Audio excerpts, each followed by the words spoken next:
Hello, I am Dr. Fiona Jackson. I'm based here in Cambridge. My team and I are going to discuss with you today about formative assessment. This slide shows you the topics that we will cover.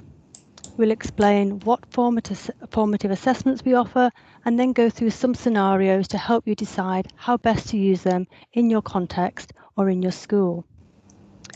In the next 40 minutes or so, we are going to cover a lot of technical information. So throughout this webinar, we will keep referring back to this slide. It shows our 4 assessment options and when each is applicable to your context. I will let my team go through this in more detail, and I'm now going to hand over to Diana, my colleague. Hello, I'm Diana Parsons. How to use Cambridge assessments formatively. Whenever we decide to assess learners, we need to be clear about why we're doing so. Our focus should always be on how to improve learning based on the information we gather. Why we assess learners will influence how and when we choose to do this. Here are 2 purposes for assessing learners. 1. Assessment to provide guidance on how to improve next steps of learning, in other words, formative assessment or assessment for learning. 2. Assessment to summarize achievement over a period of learning, in other words, summative assessment. Formative assessment should happen every day during lesson activities. Whenever learners demonstrate their current learning, you can use this information to give them immediate feedback and to inform your next steps for teaching and their next steps in their learning journey. The aim of formative assessment is to find out what a learner or group of learners currently knows, understands, or can or cannot do. This allows you as a teacher to give timely and specific feedback to help them improve their learning. It will also inform next steps. For example, it will help you decide whether to spend more time on a learning objective or to go back to prior learning or to move on. When formative information is the main purpose of your assessment, it is important to focus on teaching and learning ideas rather than summarize information in a single grade. For example, if a learner needs to improve, it is much more useful to say, if you hold your pencil 3 to 5 centimeters from the tip, you will have more control when drawing a shape accurately, rather than say, you're not drawing shapes accurately, or you did that at grade B level.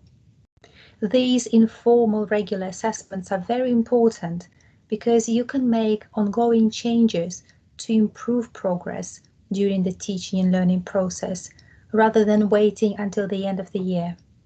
Using assessment in this way can be called assessment for learning, formative assessment, or using assessments formatively. This slide shows some principles of formative assessment. Formative assessment allows teachers to know where their learners are at, where they're going, and how to get there. You can use various tools to achieve each step. For example, to help learners know what they're learning in each lesson, teachers can clarify and share learning objectives and success criteria in child-friendly language, so learners can better understand what they're learning and to know when they have been successful in their learning. You should set up effective classroom discussions and activities, as this will provide student evidence of learning. This way, other learners in the classroom connect as resources for each other, and learners become owners of their own learning. In order for learners to improve their learning, teachers and other learners can provide feedback to learners. Formative assessment has many benefits for learners. Some of them are shown on this slide. Learners start thinking more explicitly about their learning, they set targets, monitor and evaluate their own learning, they become aware of their own strengths and weaknesses, and they become more motivated towards their learning. They also develop strategies to help themselves when they find things difficult. For more information on formative assessment, see Getting Started with Assessment for Learning on our public website. The link is on the slide.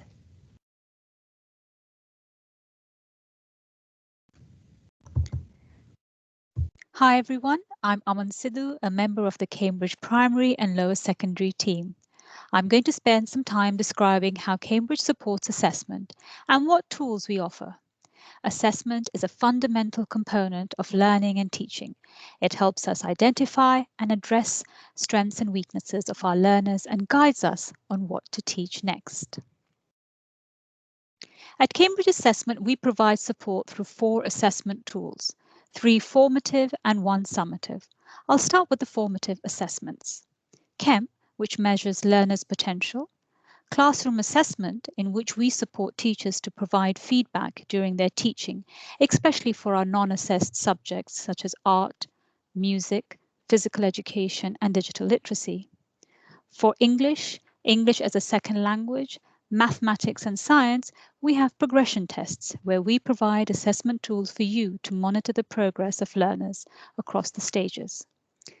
Checkpoint, which is a summative assessment where you can check learners' achievements at the end of the primary and lower secondary program in English, English as a second language, mathematics, science, and global perspectives.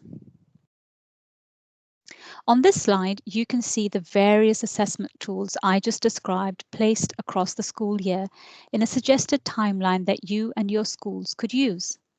For registered Cambridge schools included in your program fee, we offer progression tests, shown in green, which are available now, and new progression tests to support the new curriculum, published in September 2020, are available from 2022.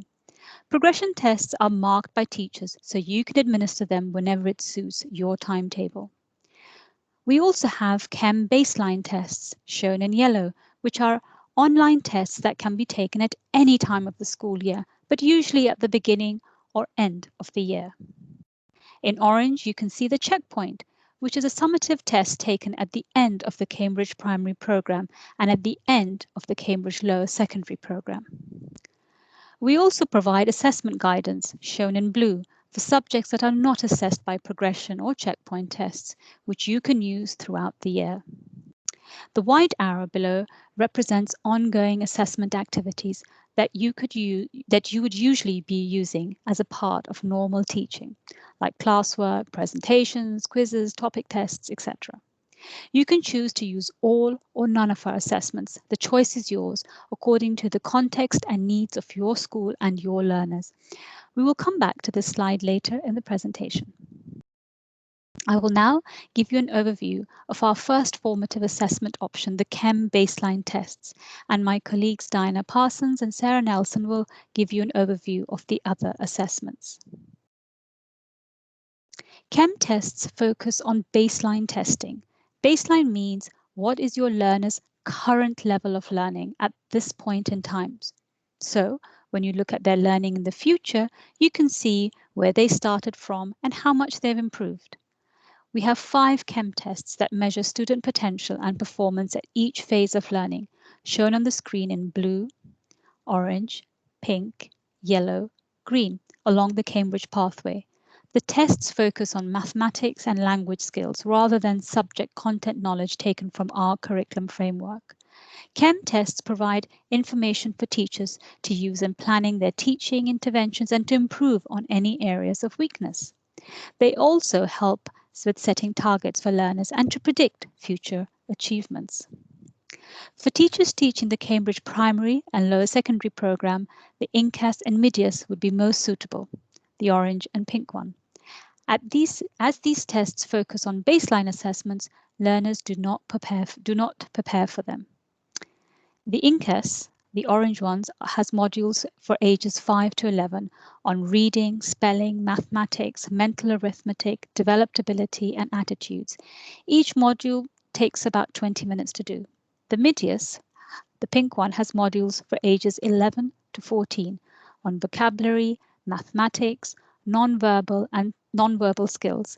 Each module takes about 50 minutes to do. Our CHEM tests are computer-based, so no teacher marking is required. The results are quick and the tests are easy to administer. The tests are adaptive. The questions use an algorithm to tailor questions to students' knowledge level. So each student sees a different set of questions, which makes it engaging for students and gives them a fairer and more accurate indicator of their knowledge and skills. The tests are flexible and will easily fit into your lessons, so you can assess them when it's right for your school to do the tests in groups or individually. All tests measure skills that have the biggest impact on future academic attainment of your learners and provide you with robust and reliable data. On this slide, you can see an overview of Chem baseline tests.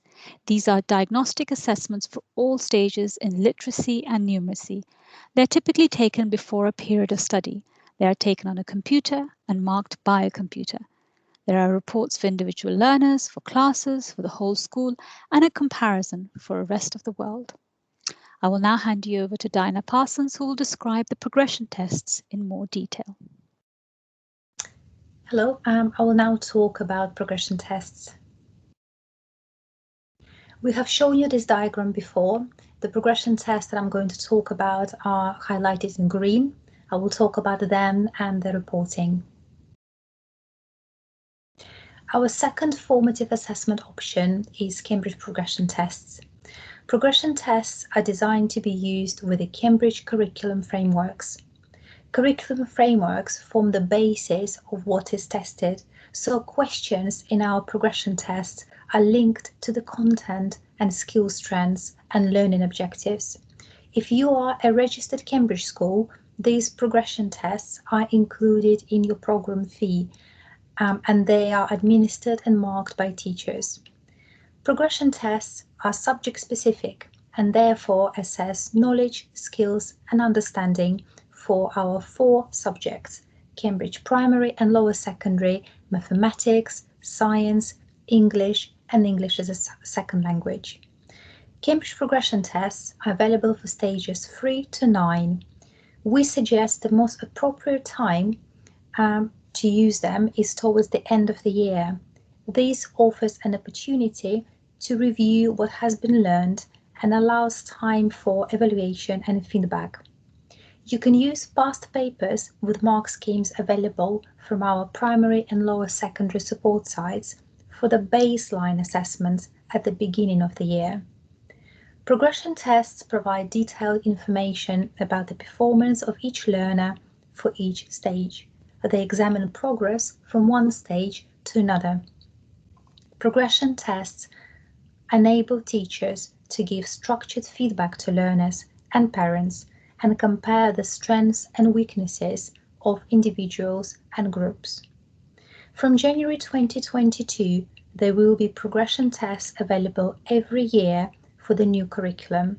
You can find sample papers for the new curriculum on our primary and lower secondary support sites. We encourage teachers to use progression tests to support formative feedback on their understanding and skills they want learners to develop.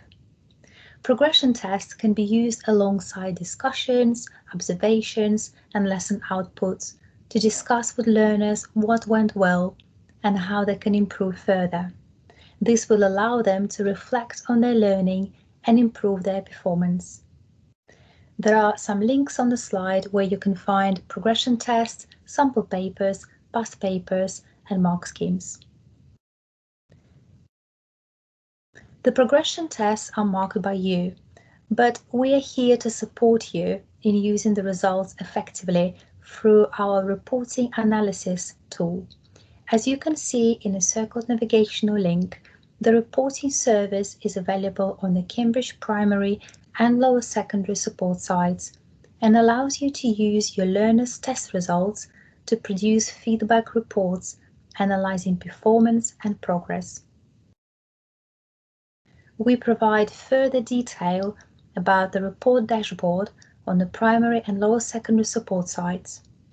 In the Cambridge Primary Progression Test tab, you will see About Cambridge page, where you will find a video and a written guidance that will support you in getting the most from your progression tests. By inputting your learners' progression test results, into our reporting analysis tool, you can look at trends for individual learners, whole class teaching, and for school level. We have a video on our support site that goes through each of these reports. 3 reports are available: learner groups, learners, and tests. Let me start by focusing on our first report, learner groups. Kate, could you please click twice more to see the 2 pictures? Thank you. The first dashboard shows the classes assigned to the teacher. The second shows the names of the learners in the classes and the most recent results for all of the subjects. The third shows the historical results for one particular learner. This also shows where the results were in bronze, silver, or gold categories. The second report is learners. Under the learners heading, a teacher can see all the learners that are in the learner group. Against each learner, there is a bar showing percentage mark and grade achieved by the latest test taken by the learner for each of the subjects: English, English as a second language, mathematics, and science. Focusing on the test itself, you can look at the distribution of gold, silver, and bronze across all the learners in the learner group. Then there is more detail for individual learners when you click on them. Our third report is tests. It also gives you information about the learners' performance on individual strengths, their performance on some learning objectives, and on separate questions. This information can be used to help you adapt your plans for future lessons. There are several comparisons available which allow you to compare the results in your class with your school's current year average, with your school's historic average, with your school's expected value, and average across all Cambridge schools. As an overview, progression tests are suitable for English as a second language, English, mathematics, and science. They are formative, they can take place at the beginning of the year or the end, are marked by teachers. There is no additional charge for them. They're paper-based, and there are reports available for individual learners, class, school, and worldwide. I'll now pass to my colleague Sarah, who will talk about Checkpoint. Hello, my name is Sarah Nelson, and I'm going to talk to you about primary and lower secondary Checkpoint and our assessment guidance. So first, we're going to start with Checkpoint, which is shown in the orange box on the screen. Our Checkpoint tests are designed to be taken once all of the learning objectives for each phase of the Cambridge pathway have been taught. The primary and lower secondary Checkpoint are similar in design to the progression tests, as they are also explicitly linked to the learning objectives in the curriculum frameworks. Checkpoint is available for the end of the primary programme at stage 6 and at the end of the lower secondary programme at stage 9 for English, English as a second language, mathematics, science and global perspectives. Checkpoint is marked by Cambridge and we provide a statement of achievement for each learner. Please note that Checkpoint for Global Perspectives is moderated and that learners do not sit a written paper but instead submit a project. Checkpoint for the new curriculum subjects will cover only the final year rather than 3 years. So the Checkpoint for the primary programme will only cover the stage 6 curriculum and the Checkpoint for the lower secondary programme will only cover the stage 9 curriculum. Checkpoint for the new curriculum is available from May 2023. To support your learners ahead of the new Checkpoint test, we provided sample and past papers, and this will allow you to familiarise learners with the structure of the test ahead of the real one. The number of past papers will be added to after each Checkpoint session. And there are 2 sessions for Checkpoint, May and October. There is an additional fee for Checkpoint. And although you won't be able to use the live checkpoint tests at the start of the year as a formative assessment tool, you can still use the tests and the reports that Cambridge provides in a formative way. So the the past papers are an additional assessment resource for stages 6 and 9 that can be used to identify learners' strengths and areas for improvement in relation to the curriculum content. And the papers and detailed mark schemes can all be found on our support sites. On the support site, we also provide an end of series report for each past paper. This is a report written by our Chief Examiner. It shows which curriculum areas Cambridge learners across the globe found challenging in that particular paper. So although this isn't specific to your own learners, you can use this information alongside data you gather from your use of progression tests to inform your next steps for teaching and learning. In summary, the checkpoint tests are designed as summative assessments at the end of stages 6 and 9 for English, English as a second language, mathematics, science, and global perspectives. However, the materials from past checkpoint series can be used formatively to support teaching and learning. Let's now look at the assessment guidance. This is shown in the blue box on the screen. There are no formal assessments set by Cambridge for art and design, music, physical education, or digital literacy, because these subjects are contextual. And at stages 1 to 9, we want learners to explore them in a familiar context. It is not possible for us to assess every locally contextualised curriculum. So at IGCSE O-level and above, our curriculum content becomes more broadly international, and therefore we begin to assess it. So instead, for these subjects at primary and lower secondary, the assessment approach emphasises formative feedback on the understanding and skills that you want your learners to develop. And this should be assessed in the classroom through discussion, observation, and lesson outputs, where you're discussing with your learners what went well and how they can improve further. And this is so that they can reflect on and improve their performance. Our assessment guidance documents are designed to guide and support you in delivering this assessment in the classroom. Within each assessment guidance document, there are suggested activities that can be used for assessing in the classroom. These focus on assessing your planned teaching and learning rather than introducing additional activities that are designed only to be assessed. Although we've given subject-specific examples within each subject-specific document, the ideas and principles underpinning them are relevant to any subject in your curriculum. For the ongoing assessment activities that take place in your classroom, our assessment guidance documents give advice on how you can record progress and achievement. And we strongly recommend that you agree an approach in your school, which means that records are simple, quick, and easy to keep and maintain. One possible approach for checking progress against the learning objectives from the curriculum framework can be seen on the screen. Here are examples linked to our music curriculum. They record whether this learner is working towards, at, or above the standards specified for the relevant stage in the curriculum framework. This form of reporting can be useful for recording information quickly and for sharing information with additional stakeholders, such as other members of teaching staff or parents and carers. However, this level of detail is only a starting point when feeding back to learners to help them improve and progress further. My colleague Fiona will talk more about what this could look like in practice.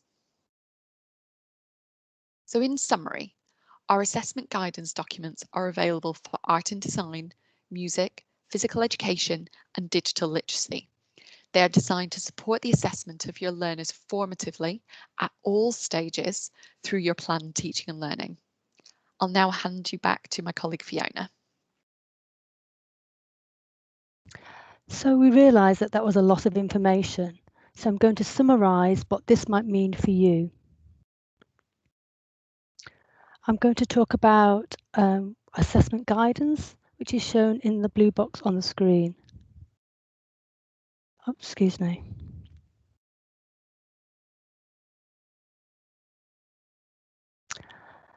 This timeline on the slide shows an academic year and which assessment tools that you might use.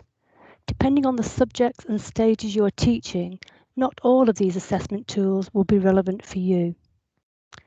For each assessment tool we showed you, you need to consider which subjects and stages they were relevant for, when they can be used at the beginning or the end of the school year, and how to record and collect the data from each assessment tool, how to effectively act on the data from the assessment tool to improve teaching and learning. This is the slide that I showed you at the beginning of the presentation, and it shows you a summary of our assessment options. If you take nothing else from today's webinar, then please remember this. You should only collect data from any of our 4 assessment options if you are going to act upon it. What do I mean by that? Our assessments are designed to be analysed in order to improve students' next steps in learning. So how can you do this? For learners to be able to make progress, they need specific, constructive and meaningful feedback on their existing knowledge, understanding and skills, with clear guidance on how they can develop them further. This guidance should be linked to the learning objectives and success criteria in each lesson that you teach. Giving feedback to your learners could take a range of forms, for example, verbal, non-verbal or written feedback. No matter how you choose to give it, research suggests that your feedback will be most effective when it is immediate. So as soon as you see an area for improvement, say something. See it, say it, and then act upon it. Feedback does not only come, it doesn't only need to come from you, because peer and self-assessment are valuable approaches in supporting learners' development. Peer assessment gives learners the opportunity to talk, discuss, explain and challenge each other. This enables learners to progress further than they would unaided. Self-assessment promotes independent learners, one of the Cambridge Learner attributes, and encourages learners to take increasing responsibility for their own progress. Continual use of self-assessment ensures that reflection and improvement becomes a natural part of the learning process. Where peer and self-assessment are used, learners should be supported to ensure that their feedback, like your own, is supportive, constructive, and linked to the learning objectives. Today was just an overview of our 4 assessment options, so I would suggest that you attend one of our training events, either online or face-to-face, as they will give you the opportunity to discuss these ideas further.